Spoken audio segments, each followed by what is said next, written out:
धेरै कुरा त अध्यक्षजीले राखि नै सक्नु भएको छ। मैले एक दुईवटा कुरा चाहिँ यो देशको अर्थतन्त्रमा केही सहयोगी बनोस्, यो हेर्दाखेरि सानो त्यो लुपोलले चाहिँ हाम्रो अरबौँ चाहिँ धनजनको क्षति भएको छ मन्त्रीज्यू। यसको लागि माननीय मन्त्रीज्यूको चाहिँ म ध्यान आकर्षित गर्न चाहन्छु।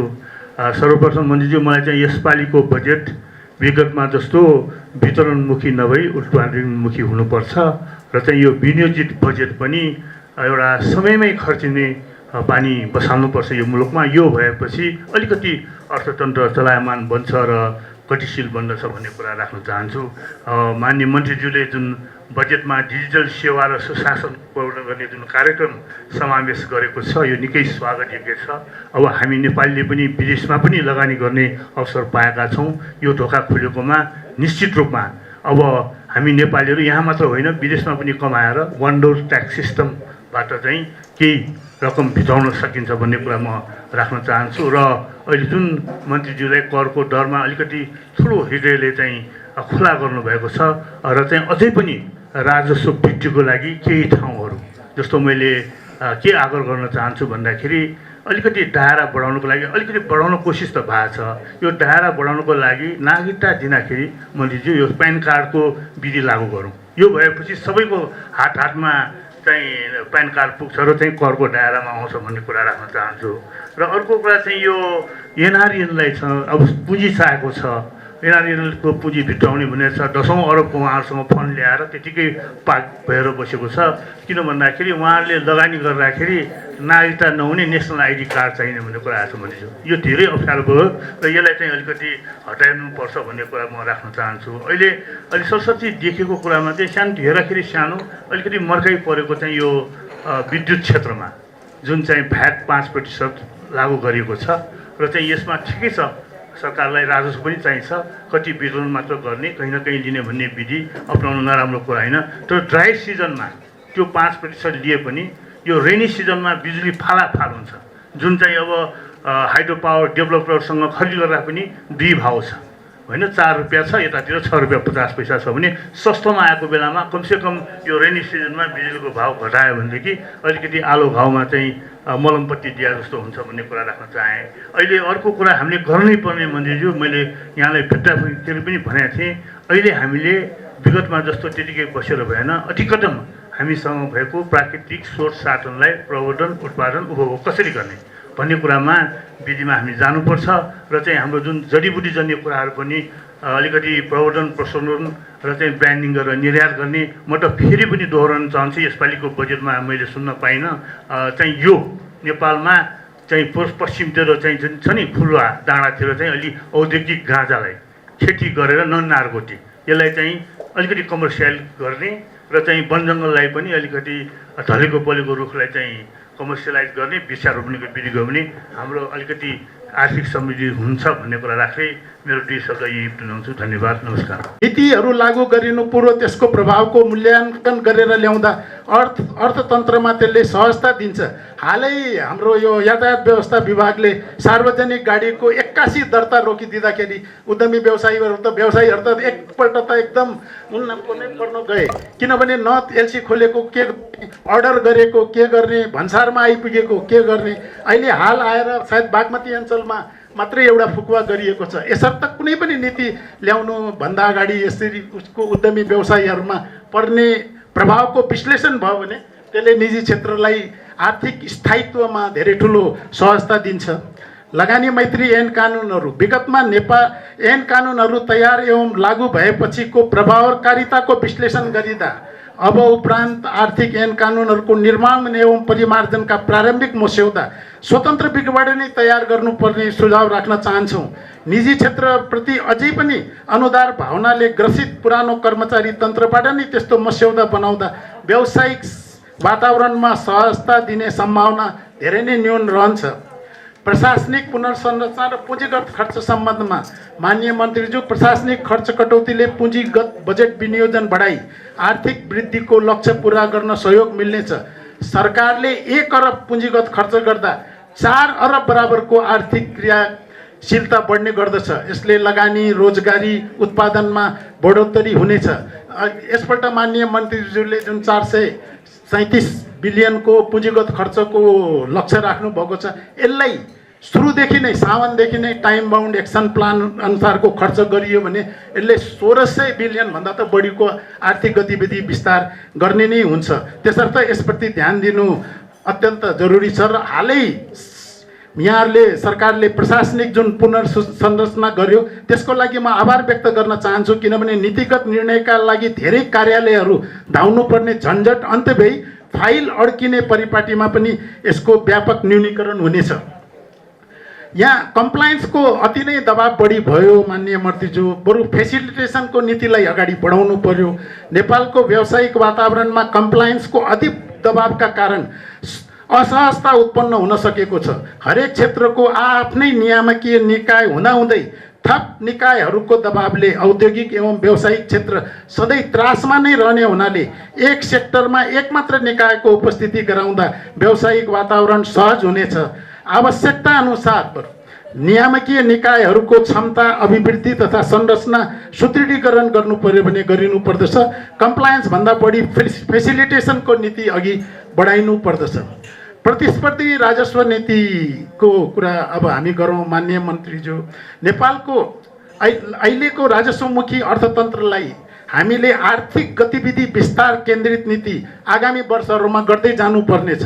हालैको 83-84 को बजेटबाट 1580 बिलियनको जुन राजस्वको लक्ष्य राख्नु भएको छ, आज जिडिपीको तुलनामा त्यो धेरै उच्च छ। अहिले यो आषाढ मसान्तको एउटा जिडिपीको 66 खरबको प्रक्षेपण गरिएको छ। हामीले 6% को इन्फ्लेसन र 7% को ग्रोथ गरेर 75 खरबको जिडिपी पनि आगामी वर्षको अन्त्यमा बनाउन सक्यौँ भने 1580 बिलियनले त झन्डै 21% को हाराहारीमा कुल राजस्व हुन्छ। त्यो भनेको दक्षिण एसियाकै उच्च हो। प्रतिस्पर्धी राजस्व नीति यो भएन। भारतमा 12% मात्र छ जिडिपी को, चीनमा त त्योभन्दा पनि कम छ। त्यसर्थ आगामी दिनमा भन्सार, आयकर, भ्याट र अन्तशुल्कका करहरूको पुनरावलोकन गरिनु पर्दछ। किनभने माननीय मन्त्रीज्यूले यसपल्ट एउटा राम्रो सुरुवात गरेर अन्तशुल्कका धेरै आइटमहरूमा तपाईको यो हटाइदिनु भएको छ। तर के छ, नकारात्मक सूची बाहेक सबै अन्तशुल्क आइटमहरूमा आगामी दिनमा अन्तशुल्कहरू हटाइनु पर्दछ। हालै यो भन्सारमा अनलाइन डाटाबेस सिस्टम लागू गरियो माननीय मन्त्री। अहिले पनि कर्मचारीहरूबाट धेरै उद्यमी व्यवसायीहरूलाई अप्ठ्यारो परिरहेको छ। उनीहरूले त्यो डाटाबेस सिस्टमलाई नमानेर अहिले पनि तपाईँको रिफरेन्स प्राइसलाई नै आधार लिएर धेरै ठाउँमा भएका कम्प्लेनहरू हामी कहाँ आइरहेका छन्।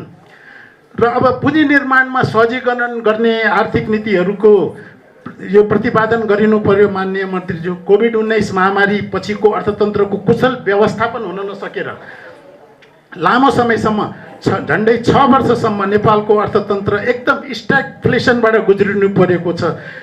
यसमा सबै हाम्रा उत्पादनमूलक क्षेत्रमा शिथिल हुनु, किनभने बजारमा माग पनि नबढ्नु, ब्याङ्क तथा वित्तीय संस्थामा 13 खरबभन्दा बढी लगानी योग्य रकम सस्तो ब्याज दरमा उपलब्ध हुँदा पनि निजी क्षेत्र आकर्षित नहुनुले अर्थतन्त्रमा गतिशीलता हुन सकेको छैन मान्य मन्त्री। यतातिर हामी यसमा विचार गर्नु अत्यन्त आवश्यक छ।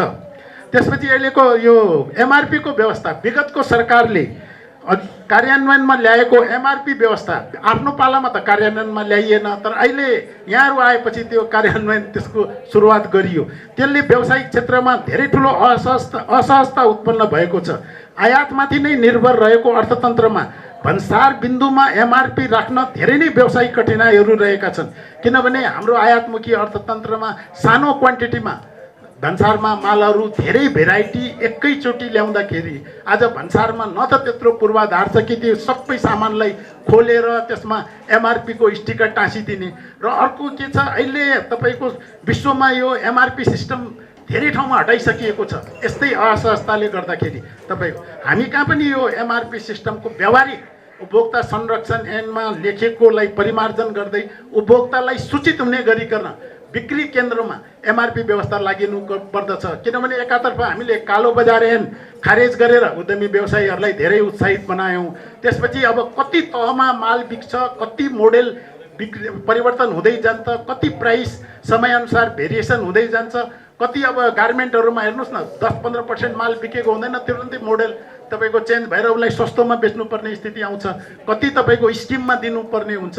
त्यसर्थ यसको व्यावहारिक यसलाई एकपल्ट निजी क्षेत्रसँग सहकार्य गरेर व्यावहारिक यसको समाधान गर्न सकियो भने यसले हाम्रा धेरै ठुलो मात्रामा उद्यमी व्यवसायीहरू जसले स्वरोजगारबाट आर्जन गरिरहेका छन् धेरै नै सहजता हुने थियो माननीय मन्त्रीज्यू। अब यो स्वच्छ र यो पारदर्शी सेयर बजार यसले अर्थतन्त्रको ऐना भन्छौँ।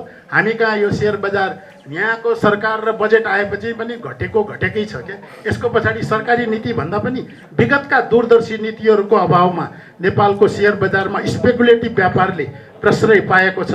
केही समयदेखि विवादित डबल आइजिनलाई सिङ्गल आइजिनको व्यवस्था गरिनु पर्दछ र सेयर आपूर्तिमा कुनै पनि प्रकारको अवरोध हुनु हुँदैन। पब्लिक संरचना बरु सुरुदेखि नै 51-49 कायम गरिनु पर्दछ र कुनै पनि प्रकारको लकिङ पिरियडको विशेष अवस्थाको आवश्यकता अनुसार बाहेक अन्त्य गरिदियो भने त्यसले प्राइसलाई सुरुदेखि नै धेरै स्पेकुलेटिभ प्राइस बनाउन दिँदैन। यसमा हामीले ध्यान दिनुपर्ने हुन्छ। माननीय अर्थमन्त्रीज्यू, मध्यपूर्व युद्धको प्रभाव हामी कहाँ धेरै नै उच्च पर्यो। हामी कहाँ धेरै यो ऊर्जाको पेट्रोल डिजेलहरूको प्राइस बढ्यो। तर अब कता कता 2-3 दिनमा मध्यपूर्वको युद्ध समाप्त हुने लक्षणहरू पनि देखा परेका छन्। अन्तर्राष्ट्रिय बजारमा फ्युएलको प्राइस धेरै नै कम हुन थालेको छ। हामी कहाँ पनि त्यसको प्रभाव अविलम्ब यसमा ल्याएर नि अविलम्ब त्यसलाई उपभोक्ताहरूलाई उच्च प्राइसबाट तल घटाइनु पर्दछ जस्तो लाग्छ र यस प्रकारको परिस्थिति सृजना नहोस् भन्नको लागि आगामी दिनमा हाम्रो आफ्नै उत्पादन विद्युतीय जस्तो सवारी साधनहरूको प्रवर्धन एवं विस्तार गर्ने, ऊर्जा स्रोतको विविधीकरण, दीर्घकालीन ऊर्जा प्रवर्धन नीतिलाई कार्यान्वयनमा ल्याइनु पर्दछ। विद्युतीय house hold appliances, kitchen equipments एवं विद्युतीय सामग्रीहरूको प्रयोगलाई प्रोत्साहित गर्दाखेरि हामीले आयातित ऊर्जामाथि हाम्रो डिपेन्डेन्सीलाई धेरै न्यूनीकरण गर्दै जानुपर्दछ। माननीय अर्थमन्त्रीज्यू, भारतले केही समय अगाडि यूसँग गरेको फ्री ट्रेड एग्रिमेन्टले नेपालको वैदेशिक व्यापारमा चुनौती थपेको छ। यस सम्झौताबाट भारतले शून्य भन्सारमा युरोपेली देशहरूसँग आयात निर्यात गर्न सक्छ।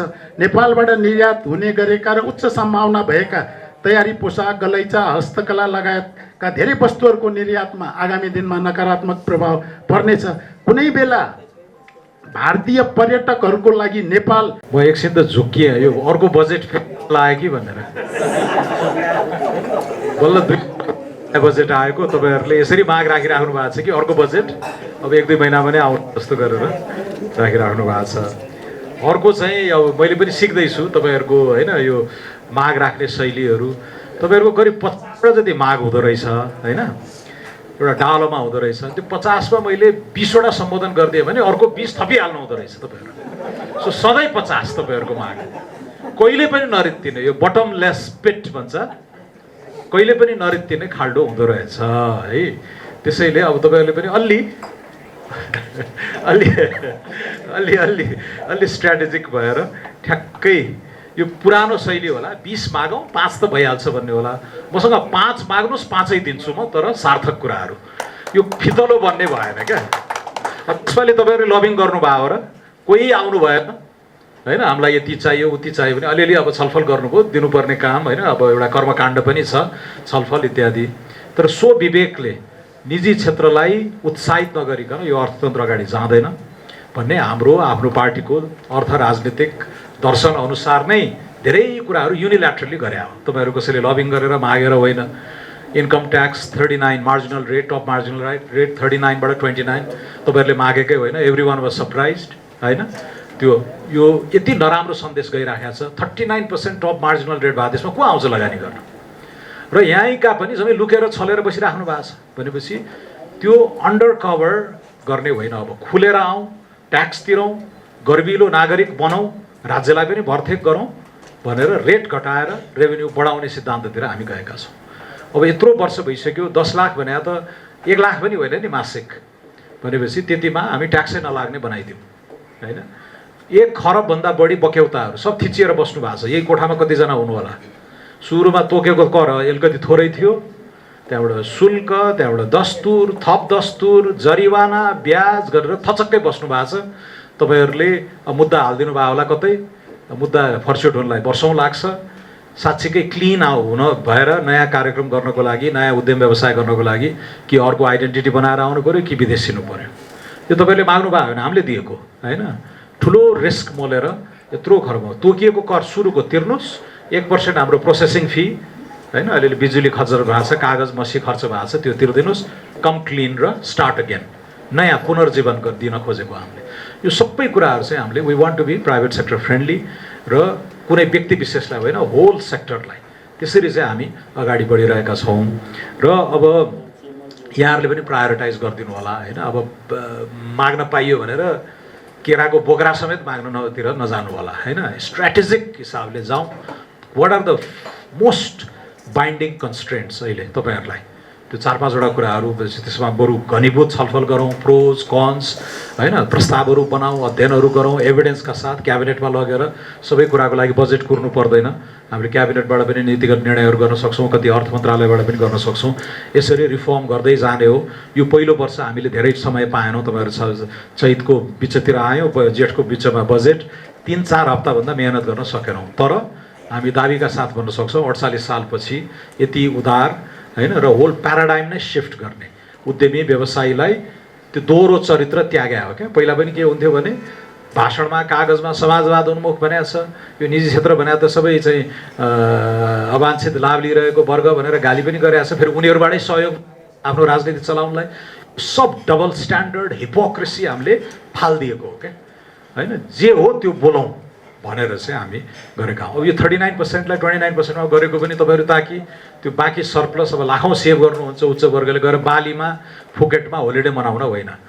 हाम्रो आग्रह we want you to reinvest होइन, यसलाई थप लगानी गरेर थप रोजगारी सिर्जना गरेर र अहिलेको जुन शिथिल बजार छ यो शिथिल स्ट्याग्नेन्ट इकोनोमीलाई तताउनको लागि यो रणनीति हामीले लिएको हो। र हामीलाई थाहा छ त यहाँ खर्च हुँदै गएपछि बिस्तारै यताबाट ट्याक्सेसनबाट पनि हामीले लिन सक्छौँ। इन्कम बेस्ड ट्याक्सेसनलाई अहिले तुरुन्तै एकदम डबल ट्रेबल गर्न सक्दैनौँ, तर कन्जम्सनमा थोपा भए पनि हामीले ट्याक्स लगाएर यता 1580 अर्ब को जुन रेभेन्यू टार्गेट छ त्यसलाई मिट गर्ने गरेका छौँ। Integrity at the top, voluntary compliance, digitalisation र नेचुरल इन्सेन्टिभ टु कम्प्लाई, यसरी चाहिँ सबैलाई ट्याक्स नेटमा ल्याउने भनेर भनेका छौँ। अब 10 लाखसम्म कर छुट दिँदा यता 24 रुपियाँ बिजुली तिर्न पर्यो भनेर अब राजेन्द्र मल्लजीले मर्का परिसक्यो भन्नुभयो, कर लागेकै छैन मर्का पर्यो भनिदिनु भयो, सुरु नै भएको छैन। र साउन 1 गतेदेखि 1 रुपियाँ पनि बढ्दैन, भ्याट लगाउँछौँ तर 1 रुपियाँ पनि बढ्दैन। मैले 10 चोटि बोलिसकेँ यो, अब अलिअलि हेर्नु न सोसियल मिडियातिर होइन। अब हामीले के भनेका छौँ भने यसलाई समान दिन्छौँ, त्यसपछि मूल्य नबढ्ने भए किन लगाएको थियो नि, यत्रो बदनामी गाली खाइरहेछ वाग्लेले चाहिँ बिजुलीमा कर लगायो भनेर। किनभने we want to formalize the economy, सबैलाई ट्याक्स नेटमा ल्याउनु पर्यो। खरबौँ लगानी भएको छ, राज्यले दशकौँ भइसक्यो अनुदान दिएको, कर छुटहरू दिएर हाइड्रो डेभलपमेन्ट, तर यो युटिलिटिज सेक्टर जिडिपीमा ग्रोइङ छ र आगामी दिनहरूमा यो झन् बढ्दै 5-7 बढ्दै जान्छ, ट्याक्स नेटमा छैन भनेपछि ट्याक्स नेटमा लिएर आउँ राखौँ गर्दै जाउँ, तर अहिले अन्तिम उपभोक्तालाई भार नपर्ने गरी भनेर त्यसरी गरेका छौँ। शिक्षामा हामीले निजी स्कुलमालाई अलिकति समता शुल्क 9 अरबको त हाम्रो दलित चिल्ड्रेनहरूलाई पोषण दिने कार्यक्रम छ। सो एकदम प्रगतिशीलतामा विश्वास गर्ने साथीहरूले पनि आलोचना गरिराख्नु भएको छ। अब यता हजारौँ ट्याक्स छुट दिएको छ, 10 लाखसम्म ट्याक्स छैन। यता 10,000 रुपियाँ तिरेर आफ्नो बच्चा पढाउने प्राइभेट स्कुलमा पढाउने पेरेन्टले चाहिँ अर्को 300 रुपियाँ थप्दा, 10,000मा 300 रुपियाँ थप्दा यहाँ आकाशै खसे जस्तो छ। यता 10,000 दिएको फेरि उसले एक्नोलेज गर्दैन। सो मलाई शङ्का लागिरहेछ कतै ऊ ट्याक्स नेटमा त छैन, लाखौँ कमाएको छ तर उसले 1 सुका पनि अहिलेसम्म तिरिरहेको छैन। किनकि यता 10,000 गरेको खर्चमा 300 रुपियाँ थपिँदा रोइलो छ, यता 10,000 मैले दिएको छुटमा चाहिँ उसले एक्नोलेजै गरिरहेका छैन। हो यो हिपोक्रेसी कन्ज्युमरको पार्टमा, सिटिजनको पार्टमा पनि यो हिपोक्रेसी दोहोरो चरित्र हामी एन्ड गर्न चाहन्छौँ। Let everyone come clean, let everyone be in the formal sector, let the state recognize you भन्ने खालको सिद्धान्त हुन्छ नि। यो सबै गरेको जम्मा हामी 4-5 हप्तामा गर्न खोजेको के हो भने थिति बसाउने, जग हाल्ने फाउन्डेसनल बजेट हो यो। हाम्रो कम्तीमा पनि 5 वर्षको टार्गेट छ। दोस्रो र तेस्रो वर्षमा हामी रिफर्महरूलाई झन् एक्सिलरेट गर्छौँ। अब त यता अहिलेको बजेट इम्प्लिमेन्ट गर्ने, आगामी बजेटको तयारी पनि हामी सँगसँगै गर्छौँ होइन। अब धेरै कुराहरूमा त हामीले छलफल गर्न पाएनौँ नि अस्ति नै। अबको नेक्स्ट इयरको बजेटलाई त्यो एक्सिलरेट गरेर जान्छौँ र 4th र 5th इयरको बजेट चाहिँ यो रिफर्मबाट, यो रिओरिएन्टेसनबाट होइन। मैले अर्थतन्त्रको अथवा आर्थिक राजकाजको जहाज मोड्ने भनेको यही हो। यसलाई मोडेर जुन गन्तव्यमा हामी जान्छौँ त्यसपछि बिस्तारै नतिजाहरू आउन थालेपछि अनि नेपाली जनतालाई त्यो लाभांश बाँड्ने डिभिडेन्ड। सो यो फाउन्डेसनल वर्ष, अर्को 2 वर्ष एक्सेलरेसन अफ रिफर्म्स र अन्तिम 2 वर्ष चाहिँ लाभांशको वर्ष। त्यसपछि जनताले मन परायो भने फेरि अर्को 5 वर्ष दिनुहुन्छ हामीलाई, मन पराउनु भएन यिनीहरू पनि खै गर्न सकेनन् भन्ने हो भने लात हानेर पठाइदिनुहुन्छ हामीलाई। That's the rule of democracy. र यो पहिलाको जस्तो अब अस्थिरता हुन्छ, सरकार ढल्छ, के हुन्छ, गुट यताउता त्यो सिद्धियो, त्यो अस्थिर सिद्धियो। त्यसैले यो नयाँ जुन क्रमभङ्गता भएको छ नेपालको राजनीतिमा, अब इकोनोमिक एक्टिभिटिजहरू, अन्टरप्रेनर्सहरू, इन्डस्ट्रियलिस्टहरू, बिजनेसम्यान वुमेनहरू सबै त्यो नयाँ ढर्रातिर रिओरिएन्ट हुनु पऱ्यो। कहिलेकाहीँ यहाँ मैले यो ब्रोडर कुरा यहाँहरू समक्ष राखेँ। अब धेरै उठाउनुभएका विषयहरू मैले टिपेको छु, उहाँहरूले लेखेर पनि दिनुभएको छ। यसलाई चरणबद्ध रूपमा हामीले छलफल गर्दै लगाउँला। तपाईँहरूको अस्ति नैदेखि दोहोऱ्याइराख्नु भएको यो पहिला सुन्ने अनि थुन्ने गर्नु भएन भन्ने कुराहरू, एन्टिसिपेटरी बेलका कुराहरू छन्, त्यसमा छलफल गरौँ। अलिकति चाहिँ ठुलो बदमासी त भयो नि त विगत 15-20 वर्षमा, टोटल आँखा चिम्लेर इम्युनिटी दिन पनि सकिँदैन होइन। तर एकदमै गम्भीर क्राइमहरूको लागि त फेरि प्रोसिक्युट पहिलेदेखि नै भइरहेको कुरालाई हामीले टुङ्गोमा पुर्याएका हौँ। अब हामीलाई पनि चाहना छ कि सबै यो हाम्रो अब रेजिम चाहिँ फरक छ है। अब यो पहिलाको जस्तो पैसा खुवाएर थर्काएर बिचौलियाहरू लगाएर काम लिने नेताहरू कहाँ धाउने होइन। अहिले सिंहदरबार कति सुनसान छ देख्नु भएको छ नि, बिचौलियै छैन कोही पनि होइन, सब काम गरिरहेछन् 9 to 5 including the prime minister. भनेपछि यो नयाँ कल्चरमा तपाईँहरू पनि अब एड्याप्ट हुनु पऱ्यो। अब विगत 20-30 वर्षमा फलानु को छ मन्त्री, कुन पार्टीको हो, कुन दलको हो, कुन गुटको हो, कुन एजेन्ट समाउने हो, कसरी कुरा पुर्याउने हो, त्यो कल्चरबाट हामी विमुख हुँदैछौँ। र त्यसमा अझै बदमासी देख्नुभयो भने report to us directly. Prime minister, finance minister is ready, यहाँबाट सुनेर हामी एक्सन लिन तयार छौँ। त्यसैले यो अब गरी खाने वातावरण, रुल्सहरू फलो गर्ने, इभन प्लेइङ फिल्ड त्यतातिर सोच्याउने क्या। नभए यो रेन्ट सिकिङको कल्चर होइन, यो उत्पादन नयाँ नयाँ मार्केट खोज्ने, नयाँ नयाँ इनोभेसन गर्ने, कहाँ कम्पिटेटिभ हुन सकिन्छ, कहाँ एफिसियन्ट हुन सकिन्छ भन्नेतिर होइन, कसलाई चिन्या छ। यो पहुँच र संरक्षणतिर गयो क्या हाम्रो सारा तपाईँहरूको एनर्जी पनि त्यतातिर गएको थियो र त्यसलाई हामी रिओरिएन्ट गर्न खोज्दैछौँ। त्यसैले अब यो रेगुलेटरी इम्प्याक्ट असेसमेन्ट यताउता होइन, तपाईँले ऐनहरूका कुराहरू, ड्राफ्टिङका कुराहरू, अब यसमा क्रमशः सुधार हुँदै जान्छ। हाम्रो 2 महिनामै तपाईँहरूले धेरै कुराहरू फिल गर्नुभएको छ नि, यो त फरक भयो है, चेन्ज भयो भन्नुभएको छ। हामी त वेयर जस्ट वार्मिङ अप क्या, अहिले वार्म अप हुँदैछ। अब त्यो दौडिन थालेपछि त धेरै नतिजाहरू आउँछन्। अब राजस्व नीति इत्यादिमा अब यो 21% अफ जिडिपी वास्तवमा यो त्यति हाई होइन। यो 21 भनेको ओहो यो त एफिसियन्सी पनि हो क्या। हामीले किन बोर्डर पोइन्टमा ट्याक्स उठाएका छौँ, त्यो भनेको एकदम अधिक कर थोपर्यो भन्ने होइन, यो मिसअन्डरस्ट्यान्डिङ भइरहेछ है। 21% अफ जिडिपी भनेको नेपालले ट्याक्स कलेक्सन हामीले इन्कममा लगाएको छैनौँ, धेरै कन्जम्सन बेस छ, इम्पोर्ट अब सर्टेन बोर्डर पोइन्टहरूबाट मुख्यतः वीरगन्जबाटै भैरवाबाटै धेरै उठ्छ। त्यो भनेको एकदम बर्डन धेरै हो भने होइन। 8% or 10% अफ जिडिपी चाहिँ ट्याक्स रेभेन्यू रेज भइरहेको त we would be in a crisis, so 20% is healthy नै हो। त्यो भनेको अधिक कर थोपरेको होइन, कर त घटाइ छ त होइन, त्यो कलेक्सनको एफिसियन्सी हो क्या। यो ठुलो भ्रम देख्छु म केही नेताहरूले यसबारे पनि, ओहो 21% अफ जिडिपी ट्याक्स रेभेन्यू उठाएको छ, द्याट्स अ गुड थिङ। नराम्रो होइन। पाकिस्तान जस्ता मुलुकहरू, श्रीलङ्का जस्ता मुलुकहरूमा 8, 10, 12% अफ जिडिपी मात्रै ट्याक्स रेभेन्यू उठ्दाखेरि they are in a crisis, गाह्रो भइरहेछ। त्यसैले तर अधिक लगाउन हुँदैन। अधिक लगायो भने त तिर्दैन, रेभेन्यू उठ्दैन नि। लाफर कर भन्ने सुन्नु भएको छ, अधिक रेट गऱ्यो भने त जम्मै छलीबाट आउँछ। यहाँ यसपालि हामीलाई ठुलो डिलेमा के भयो भने अब चुरोट भन्नुहोस्, अरू सानो कुराहरूमा गाडी त लुकाएर ल्याउनु मिलेन, तर अरू चिजहरूमा जति चर्का, हाम्रो बुझाइ के छ, कर एकदम ठटाउनुपर्छ त्यसमा 40%, 50%, इभन जुत्तामा पनि 40% लगाइदिनुहोस् न भने मान्छेहरूले अहिले आएर 40 धेरै भयो, झन् स्मगल हुन थाल्यो, प्लिज 30मा घटाइदिनुहोस् भन्न हो कि होइन। यहाँ हुनु होला कोही जुत्ता व्यवसायहरू, त्यस्तो उत्पादकहरूले त्यसो भन्नुहुन्थ्यो। सो यो एकदम फाइन ब्यालेन्स हो क्या। स्मग्लिङ, इलिगल ट्रेड पनि कर्भ गर्नु छ, फर्मल च्यानलबाट पनि आओस्, उद्यमी व्यवसायलाई पनि मर्का नपरोस्, राज्यले राजस्व पनि उठाओस् र मुद्रास्फीतिमा चाप पनि नपरोस्। यो सबै मल्टिपल कन्स्ट्रेन्ट्सहरूलाई नेभिगेट गर्नुपर्छ। एउटा बुझेको अर्थमन्त्रीले एउटा मात्र गोल हुँदैन, 5-6 वटा गोल हुन्छ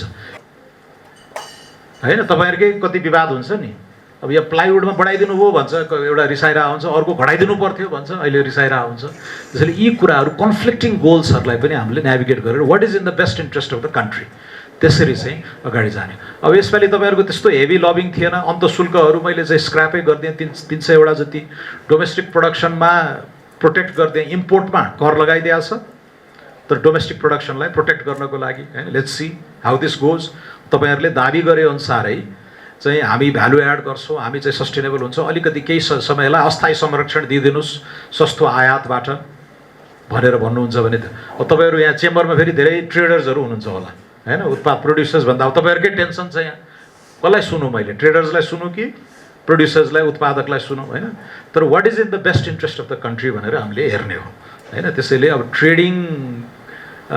ट्रेडर्सहरू पनि अलिअलि प्रोडक्सनतिर जानु पऱ्यो किनकि उपभोगमा मात्र आधारित अर्थतन्त्र धेरै लामो समय टिक्दैन उत्पादनको एउटा आफ्नो जग त हुनु पऱ्यो त्यसपछि त्यो उत्पादनले ल्याएको समृद्धिको जगमा then we should be able to import products at any price होइन from wherever that is cheapest र द्याट एड्स टु इकोनोमीको प्रोडक्टिभ क्यापेसिटी हो सबै मैले भन्न खोजेको मूल आशय चाहिँ मल्टिपल गोल्सहरू हुन्छ कहिलेकाहीँ the goals collide with each other हामीले ओभरअल चाहिँ लास्टमा हेर्ने कन्ट्रीको हितमा र हामी कन्ट्रीलाई कहाँ लान खोज्दैछौँ भनेर चाहिँ हेर्ने हो अब एमआरपीको धेरै उठाउनु भयो यसमा अलिकति बहस गरौँला छुट्टै अहिले मैले सम्बोधन गर्ने कुरा भएन तर यो 74 कि 75 सालमा आएको ऐन होइन अब ऐनमा आएर बस्या छ इन्फोर्स त गर्नु पऱ्यो नि त होइन we are not a banana republic हामी त नेसन अफ लज हो we have to enforce the law अब if it's a bad law let's scrap it but if the law exist we have to enforce it तर enforce गर्दा व्यावहारिक चाहिँ हुनु पऱ्यो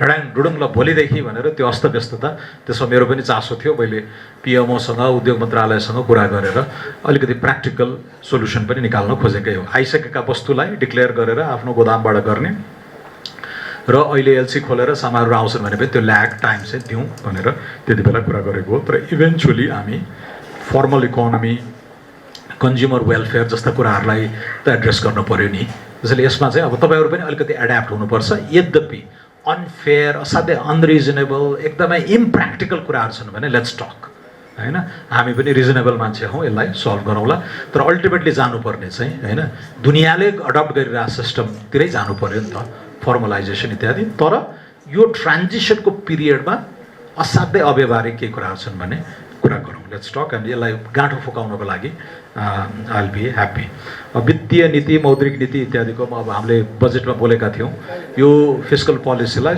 सहयोग हुने गरेर नै मौद्रिक नीति आउँछ भनेका छौँ मलाई लाग्छ नेपाल राष्ट्र बैङ्क गभर्नरहरूले यसमा लागि नै राख्नु भएको छ युरोपियन युनियन र इन्डियाको एफटिएले ल्याउने असरहरूबारे हामीले अध्ययन गर्नुपर्ने छ जस्तो रक्सीहरूमै होइन चर्को बढाइदिउँ जम्मै स्मगल भएर आउँछ झन् सस्तो हुँदैछ पारी सो यो यही हो क्या इन्टरनेसनल आफ्नो मात्रै हेरेर भयो Nepal is not an island होइन वरिपरिका के भइरहेका छन् geopolitical ups and downs economic एग्रिमेन्ट्सहरू अब मोदीजी अहिले चाहिँ G20 को G7 को मिटिङबाट बसेर आउनु भएको छ युरोपियन युनियन युएससँग पनि एफटिए हुनसक्छ उथल पुथल त्यत्रो भीमकाय अर्थतन्त्रमा आउने नयाँ चेन्जेसहरूबाट वी हेभ टु एन्टिसिपेट यस्तो हुन्छ है भनेर त्यसको लागि हामी मन्त्रालयमा पनि रिसर्च गर्ने एन्टिसिपेट गर्ने पोलिसी चेन्जेसहरू इत्यादि त्यसमा हामीले गर्छौँ अब यो सनसेट ल इत्यादि बारे भन्नुभएको छ सुनचाँदी तपाईँहरूले 2% बिलासी यो दुईवटा चाहिँ हटाइदिनुहोस् भन्नुभयो बिलासी भन्ने शब्द पनि मैले हटाइदिएँ 2%लाई पनि 0.5% गरेँ तर अहिलेको 50 बुँदे डालो जस्तै अब थपिसक्यो अरू मागहरू तपाईँहरूको कहिले पनि नरित्तिने भयो होइन त्यसैले यसलाई एकदम रिजनेबल कुराहरूलाई विल कन्टिन्यू टु एड्रेस तर एकैचोटि सबै कुरा हुँदैन यहाँ स्वर्णिम वाग्लेले हिरामा चाहिँ के अरे बिजुलीमा भ्याट लगाए हिरामा चाहिँ 0 भनेर पनि कुप्रचार गरे अब हिरामा त छ होइन त्यसैले यसमा छलफल गरौँ चलो नेक्स्ट इयरको बजेटमा के एड्रेस गर्न सकिन्छ चाहिँ हामीले हेरौँ शेयर बजार इत्यादिमा अब बिस्तारै हामी त्यहाँ पनि ठुलो विचलन नेपालको लार्जेस्ट बिगेस्ट फाइनेन्शियल स्क्याम देखिराख्नु भएको छ where did it originate share market something is wrong we have to clean that up राम्रो कम्पिटेन्ट मान्छेहरू लिएर आएर बिस्तारै त्यसलाई क्लिनअप गर्नु पऱ्यो र त्यो कन्फिडेन्स अहिले ट्रस्ट डेफिसिटबाट हामी क्राइसिस अफ कन्फिडेन्समा गएको छौँ भनेर मैले हिजो बोलेको थिएँ एउटा कार्यक्रममा त्यसलाई कन्फिडेन्स रिइन्स्टिल गरेर अब चाहिँ बाई रुल्स हुन्छ प्रेडिक्टेबल हुन्छ, लाइन लाएर मान्छेले चाहिँ पैसा खुवाएर आइपिओ लिनुपर्ने दिन गए। त्यसैले यो सबै गर्नको लागि त कम्पिटेन्ट मान्छेहरू चाहिएला नि। हामीले छानिसकेका छौँ नेक्स्ट चेयरम्यान अफ सेबो, तर भेटिङ गर्दैछौँ। We don't want go wrong, vetting गर्दैछौँ र त्यो भेटिङ गरेर उसको 10 पुस्ते सम्बन्धहरू सब केलाएर हेरेर गतिविधिहरू हेरेर we want to install the right person त्यहाँ। बिमा प्राधिकरणमा त्यही प्रक्रिया छ। सो बेस्ट मान्छे इन्टेग्रिटी भएको नम्बर 1, नम्बर 2 त्यो क्षेत्र बुझेको, नम्बर 3 रेगुलेटरी अनुभव भएका मान्छेहरूलाई हामी खोज्दैछौँ। देश त रित्तिसकेको छ फेरि होइन, कम्पिटेन्ट मान्छेहरू अब खोजी ल्याउनु पर्ने पनि छ। त्यसैले यी कुराहरू पनि मैले यहाँहरूलाई बिन्ती गरेँ। अब सम्पत्ति छानबिनको धेरै उठाउनु भयो होइन। अब यसमा अहिलेलाई अब एउटा यो चुनावमा उठाएको विषय हो, हामीले मात्र होइन अरू दलहरूले पनि। अब यसको बहानामा दुःख दिने, कहाँबाट ल्याइस् के गरिस् भन्ने त्यस्तोतिर हाम्रो नियत होइन। तर हक्का हक्की देशै लुटेकाहरूलाई त कन्सिक्वेन्स त मात्र ल्याउनु पर्यो। र चुनावमा बोलिसकेपछि जनताले अनुमोदन गरिसकेपछि हाम्रो एजेन्डालाई त्यो अनुसार काम पनि गर्नु पर्यो। यति सम्पत्ति आयोगहरू बनाएर यो कदम नचलाए खै त भन्ने मात्रै हो भन्ने हुन्थ्यो। त्यसरी इलेक्सन्स ह्याभ कन्सिक्वेन्सेस भनेर मैले पार्लियामेन्टमा पनि भनिराखेको छु। र यसलाई तर दुःख दिने नियतले चाहिँ हामी गर्दैनौँ। साँच्चीकै ब्रह्मलुट गरेकाहरूलाई they have to be accountable भन्ने नै हो। अरूको लागि अब यो voluntary disclosure of income sources, यो वेल्थका कुराहरू अब यसलाई अब यसपालि टाइम पाइएन। अर्कोचोटि चाहिँ यसको प्रोज, यसको कन्स, हामीले साइन गरेका मनी लन्ड्रिङका कुराहरू यो सबैलाई केलाएर चाहिँ छ। अब अन्तर्राष्ट्रिय मुद्रा कोषले पनि यो गर्ने हो भने यसरी गर भन्ने खालको उनीहरूको गाइडलाइनहरू हुन्छ। त्यसैले त्यसमा पनि छलफल यसपालि भ्याइएन। अर्कोचोटि चाहिँ गरेर जसरी अहिले बक्यौताहरूमा यति तिर्नुहोस्, come clean and start your new life भनेको छौँ नि, त्यस्तै यता पनि हामी गर्नु पर्ला। किनकि मैले पनि बुझेको छु कति कुराहरू अघि सरकारी जग्गाकै मूल्याङ्कनको कुराहरू छ, सबैले लो भ्यालुएसन गरेर जग्गा पास गरेका छन् होइन। घरबाल कसैले तिर्दैन ट्याक्स, हो कि होइन। 10 लाख ठटाइरहेछ, उसले कागजमा 1 लाखको सम्झौता गरेछ। यस्ता कुराहरूलाई पनि मान्छे मारेकै सरह अपराध मान्ने कि यसलाई चाहिँ there is a gentler way to handle it. Maybe one time amnesty त नबनाऊ, तर एक किसिमको लिनियन्ट लिगल रेजिमबाट कम क्लिन ट्याक्स नेटमा आउनुहोस्, फर्मल हुनुहोस्, आइन्दा चाहिँ माथि जानुहोस् भन्ने नै हो एटिट्युड हाम्रो होइन। यही हो बेला ठटाइहालौँ भन्ने खालको छैन होइन सकेसम्म। तर हेइनस क्राइम्स, एट्रोसियस क्राइम्स होइन, एकदमै त्यो मानवता विरोधी अपराध भन्छन् नि, त्यस्तोहरूलाई चाहिँ things have to be made accountable. Rule of लको मर्म पनि त्यही हो र डेटरेन्सको लागि पनि त्यो गर्नु। यो देशमा केही पनि हुँदैन जे गरे पनि भन्ने भावना भयो भने त सिद्धिको त बनाना रिपब्लिक भयौँ हामी। त्यसैले यी कुराहरू छन्। अब यहाँहरूले बिदा धेरै भयो, मलाई पनि त्यो लागिरहेछ। 2 दिनको बिदाले टुरिज्म फस्टाइरहेछ, व्यापार पनि बढाएको छ नि, छैन र? च्याम्बर त खुसी हुनुपर्ने हो नि होइन। 2 दिनको बिदाले त भयङ्कर भइरहेछ नि त, चलायमान भएको छ बजार होइन। तर यो अरू बिदाहरू कटौती गर्नु पर्यो। सो यो बिदै दिनुपर्ने हो। बिदा त एक्नोलेज गरे भइगयो नि त होइन, रेकग्नाइज गरे भइगयो सम्बन्धित। त्यसैले यसमा हामी काम गर्छौँ नै। अब यो त्रासको कुरालाई बिस्तारै हामी एड्रेस गर्छौँ होइन। त्यो मैले भने नि गभर्मेन्टको इन्टेन्सन चाहिँ इकोनोमीलाई रिभाइभै गर्ने हो। अब तपाईँहरू त्रसित हुनुभयो भने त लगानी गर्नुहुन्न, के हुने हो कसो हुने हो भने। सो त्यो त हामीले बुझेका छौँ नि। So it's in our interest that the private sector feels secure होइन, इज कन्फिडेन्ट। त्यसरी हामी चाहिँ अगाडि जाने नै हो। अब नयाँ छ, भर्खर 2 महिना भयो, केही कुराहरूमा हामी पनि सिक्दैछौँ। कहिलेकाहीँ राम्रो नियतले गरेका गतिविधिहरूको पनि अनइन्टेन्डेड कन्सिक्वेन्सेस हुन्छ होइन। राम्रो नियतले गर्न खोजेको कुराको पनि अनइन्टेन्डेड कन्सिक्वेन्सेस हुन्छ। कहिलेकाहीँ भनिन्छ path to hell is paved with good intentions भन्छ होइन। नर्कैतिर गइरहेछ तर इन्टेन्सन चाहिँ राम्रै हुँदै पनि नर्क पुग्न सक्छ। त्यसैले यो सबै कुरा हामीलाई अनुभव र तपाईँहरूको फिडब्याकले पनि यो चाहिँ गलत भइरहेछ है मन्त्रीज्यू भनेर, त्यही भएर त हामी यस्तो इन्गेजमेन्टहरू गर्छौँ होइन। त्यसरी जाउँ, तर यो बिजनेस एज युजल लाभ जति लिइराखौँ, नयाँ आफू बदल्न नपरोस् होइन भन्ने खालको पनि भएन। एड्याप्ट चाहिँ गर्नु पऱ्यो। अब नयाँ कन्टेक्स्टमा एड्याप्ट गर्नु पऱ्यो। अब यो डिफ्रेन्सियल रेटहरूको बारेमा कमेन्ट टेल्नुहोस्, मलाई एभिडेन्सका साथ ल्याउनुहोस्। यसपालि मैले के भने ब्ल्याङ्क त्यो 5000 वटा एचएस कोड मैले चलाउने त होइन। हाम्रो स्टाफलाई आइआरडीमा कस्टम्सले हामीले के भन्यो भने इन्टरमिडिएट गुड्स र र मटेरियलको tariff should be lower than finished product so that अलिकति इन्डस्ट्रियलाइजेसन हामीले यहाँ गरौँ भन्ने हो। तर अब एम्बिग्युयस छ कति कुराहरू। एउटा उद्योगको फिनिस्ड प्रडक्ट, अर्को उद्योगको र मटेरियल छ, त्यस्तोमा अलिकति तलमाथि भएको हुनसक्छ। तर अरू कुराहरूमा पनि come to us with evidence. अघि भाइले त्यहाँ प्रश्न सोधेको थियो धान चामलको, यो कारणले यो पोलिसी चाहिँ गलत छ, it's not in the national interest भन्नुहोस्, म चेन्ज गरिदिन्छु नेक्स्ट इयर, होइन? अर्जेन्सी इमर्जेन्सी नै भयो भने क्याबिनेटबाट भए पनि चेन्ज गरौँला। सो एभिडेन्स र कन्ट्रीको हित बाहेक केही पनि हेर्न पर्दैन, यसमा तपाईँहरू अस्योर्ड हुनुहोस्। अहिले गरेको पनि त्यही नै हो। भैरवाको एयरपोर्ट लागै छौँ हामी, है? अब हामीलाई चासो छैन होला त्यो पोखरा, त्यो भैरवा, ऋण तिर्ने हामी,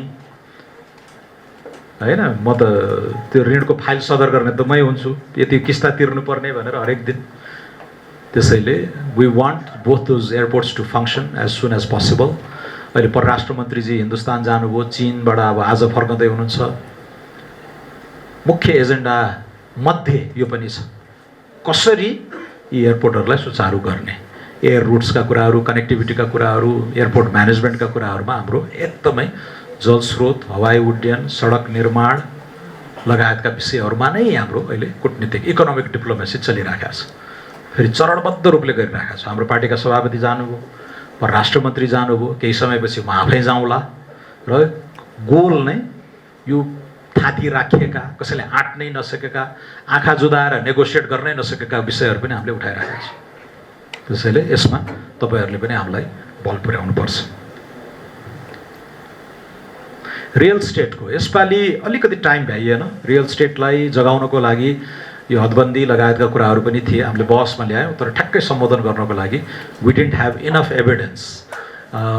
तर केस बाई केस बेसिसमा यसलाई खुकुलोल गर्दै लाने भन्ने हाम्रो चाहिँ मकसद छ। यसमा पनि साउन्डपछि हामी फेरि बसौँला, किनकि रियल स्टेटमा धेरै पैसा जाम भएर बसेको छ, सहकारी लगायतका। यसलाई चलायमान गरेन भने यो इकोनोमिक स्ट्याग्नेसनलाई बाट माथि आउन गाह्रो हुन्छ भन्ने हामीले बुझेका छौँ। रियल स्टेटलाई छुट्टै, अघि एमआरपी भने जस्तै रियल स्टेटको विषयमा छुट्टै हामी छलफल गरेर तुरुन्तै के गर्न सकिन्छ। फेरि अर्को बजेटसम्म कुर्ने भने त 1 वर्ष भयो, इट्स टु लङ, होइन? त्यसैले बिचमा के गर्न सकिन्छ हेरौँ। मौद्रिक नीतिबाट पनि एड्रेस गर्न सकिने हो भने त्यसलाई पनि म गभर्नर र राष्ट्र ब्याङ्कलाई रिक्वेस्ट गर्ने नै छु। एनआरएन, तपाईँहरूले अब त्यो एनआरएन के बन्डको पनि कुराहरू गरिराख्नु भएको थियो। अब बेला भयो, आउनुहोस् म कहाँ, र त्यो कहाँ गाँठो परेको छ, कहाँ अड्केको छ मलाई भन्नुहोस्, होइन? अलिकति सेभोनमै जस्तो लाग्छ। सेभोनको नयाँ लिडरसिप आएपछि त्यसलाई हामीले एक्टिभेट गरौँला। यसमा त दायाँ बायाँ केही पनि छैन, जे बोलेका छौँ त्यो इम्प्लिमेन्ट गर्दै जाने हो। It may take a little bit longer, त्यही हो कुराहरू, टाइमको कुराहरू। हाम्रो स्पिरिट के छ भने अब त क्यामेरा छ यहाँ, म फेरि यो क्यामेराले कहिलेकाहीँ काटकुट पारेर दुःख दिन्छ, होइन? यो इन्डो चाइनाको क्राइसिसमा हेनरी किसिन्जर भन्ने अमेरिकाका चर्चित विदेश मन्त्री हुनुहुन्थ्यो, एकदम स्कलर, हार्वर्डको प्रोफेसर पनि हो उहाँ। पछि निक्सनको, जेराल्ड फोर्डको एकदम एडभाइजर पनि हुनुभयो, सेक्रेटरी अफ स्टेट पनि हुनुभयो। धेरै कुरामा उहाँलाई बदनामी पनि गराइएको छ। अब उहाँले पनि केही नचाहिने आफ्नो देशको हितको लागि भनेर केही कुराहरू गर्नु पनि भएको छ। तर उहाँले भनेको एउटा वाक्य चाहिँ मलाई एकदमै गजब लाग्छ र म त्यसैबाट टुङ्ग्याउँछु। इलिगल हो भने तुरुन्तै गरिहाल्ने, the illegal we do immediately, the unconstitutional takes a little while. Illegal हो भने तुरुन्त गरिहाल्ने, असंवैधानिक हो भने चाहिँ अलि समय लाग्छ। उहाँले चाहिँ त्यो सेन्स अफ अर्जेन्सी दर्शाउनलाई गर्नुपर्ने काम फटाफट गरिहाल्ने भनेर चाहिँ भन्नुभएको थियो। मैले त्यो अडप्ट गरे होइन कि, तर त्यो कहिलेकाहीँ चाहिँ यो दौडाउनु पर्दाखेरि, होइन, एकदमै गुड इन्टेन्सनले रिफर्महरूलाई अगाडि बढाउनुपर्छ। इलिगल हो भने त तुरुन्तै गरिदिइहाल, असंवैधानिक हो भने अलिक सोचेर गर भने चाहिँ आशय थियो, बुझ्नुभयो नि? त्यसैले हामीले त्यस्तै शैलीमा काम गर्नुपर्नेछ। यद्यपि इलिगल काम गर, असंवैधानिक कार गर भने होइन कि, मर्म चाहिँ त्यस्तो हुन्छ। त्यसैले अब बिजनेस कम्युनिटीको कन्फिडेन्स लिएर नै हामी अगाडि बढ्नुपर्नेछ। तपाईँले उठाउनुभएका सबै विषयहरूलाई 1 बाई 1 हामी हेर्दै जाउँ, होइन? अघि मैले इङ्गित गरेँ नि, कति कुराहरू नेक्स्ट इयर बजेटमा रेटका कुराहरू इत्यादि त्यति बेला एड्रेस गरौँला, ब्याक्ड बाई एभिडेन्स। अरू केस बाई केस रूपमा खुकुलो बनाउँदै लाने ऐनका कुराहरू, नियमावलीका कुराहरू, मन्त्रालय क्याबिनेट तहमा गर्नुपर्ने कुराहरू चाहिँ if we are convinced that this is in the country's interest we will do it. होइन त्यसरी चाहिँ अगाडि जाउँ। चेम्बरले पनि अब आफ्नो व्यक्ति विशेष आफ्नो उद्योग विशेष होइन कि कन्ट्रीको हितमा भएका पोलिसिजहरूको पैरवी गर्नुहोस्, आएर लबिङ गर्नुहोस् होइन, हामीलाई कन्भिन्स गर्नुहोस्, देन विल मुभ फरवर्ड। त्यही स्पिरिटमा जाउँ। अब मैले तपाईँहरूको यो 45 सालमा गिरिजाप्रसाद कोइरालालाई भेटेको ठाउँ हो यो, त्यसैले म कहिले पनि बिर्सिन्न यहाँ। ऊ त्यहाँ बाहिर यो चेम्बरको भवन यता थियो नि, प्रतिबन्धित नेपाली काङ्ग्रेसको अफिस यहाँ थियो। म पनि राजनीतिमा सानैदेखि चाख राख्ने मान्छे। 45 साल त्यो भने 46 सालभन्दा अगाडि होइन, 1990 को चेन्जभन्दा अगाडि चाहिँ गयो। र चेम्बरको भवन त्यति बेलादेखि नै यहीँ हो, त्यसैले यो ऐतिहासिक थलो पनि हो। तपाईँहरूको 7 सालदेखिको आफ्नै हिस्ट्री छ र त्यही भएर यही ठाउँमा आएर तपाईँहरूसँग साक्षात्कार गर्न मलाई पनि मन लागिरहेको थियो र निम्तो दिएपछि म दौडेर आएको कारण पनि त्यही हो। ल हस् त, धेरै धेरै धन्यवाद। नीति 365 निरन्तर तपाईसँगै।